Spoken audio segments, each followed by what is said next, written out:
भंगा घरे बितुछि जीवन ना अच्छी रहिबाकु घर ना मिली सरकार तरफ कौन सहायता।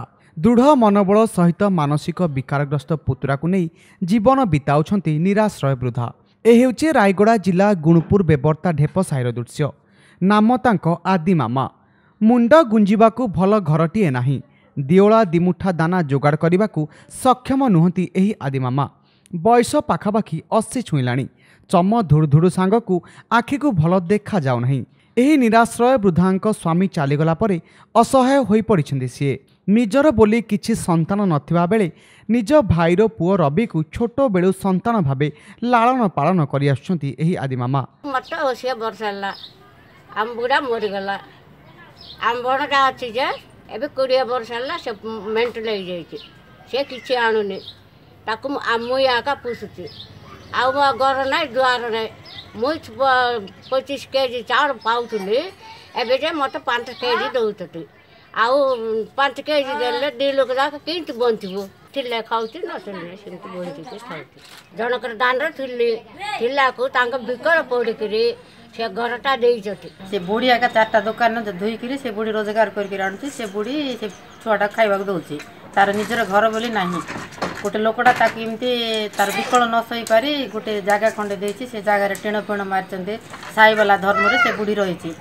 आईटा के मदर सरकार ताकू 25 के चावल मिलता से चावल भी काटी देगी ताकू मात्र 5 के दउचंदी आउ भर्ता ताकू 500 टंका मिलुची मात्र से बुढ़ी की जहाँ किछि हम साई वाला दाबी ए दाबी मात्र निश्चय सरकार पूर्ण करबे बोले हमर बहुत आशा।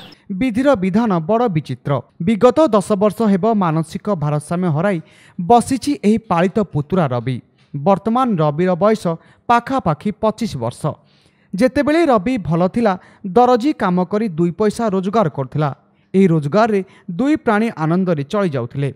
रवि मानसिक विकृत हेबा परे एबे वृद्धा जनक साजिछंती तांकर एकमात्र साहा भरसा।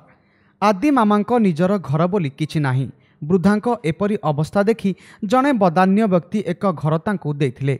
सेहिठारे रही आदि मामा पर घरे बासन माजी जहा रोजगार करुथिले उभय प्राणी चली जाउथिले। 80 वर्ष बयसरे पर घरे काम करिबा आदि मामांक पक्षरे एबे आउ संभव हेउ नाही। तेबे स्थानीय लोकों कहवा अनुसार पूर्वरु आदि मामांकु अंत्योदय योजना रे 35 किलो चाउल मिलिथिला। हेले नूतन राशन कार्ड व्यवस्था लागू हेबा परे एही योजनारु तांको ना बाद पड़िथिबा बेले केवल 5 किलो चाउल मिलुछि। एथिसह मधुबाबू पेंशन योजना रे सरकारक पक्षरु आदि मामांकु 500 टंका भत्ता मिलुछि। काम धाम करके चलुचंती तांकर गोटे भणजा अछंती तांको 2 लोक को धरिकी तांक चलुचंती। आगो 35 केजी कार्ड थिला एबे तांको 5 केजी चाउल कर देचंती।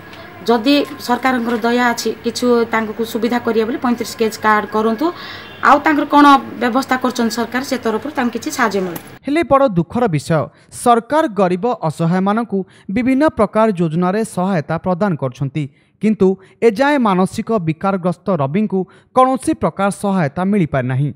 तेबे सरकारक तरफ उक्त परिवार को रहिबा पई गृह अंत्योदय योजना रे शामिल करबा सह रविर उन्नत चिकित्सा पई सरकार किछि साहाय्य कले एही निराश्रय परिवार उपकृत होई पारन्ते। गुणपुरु सुरेंद्र महांती रिपोर्ट, कोणार्क न्यूज।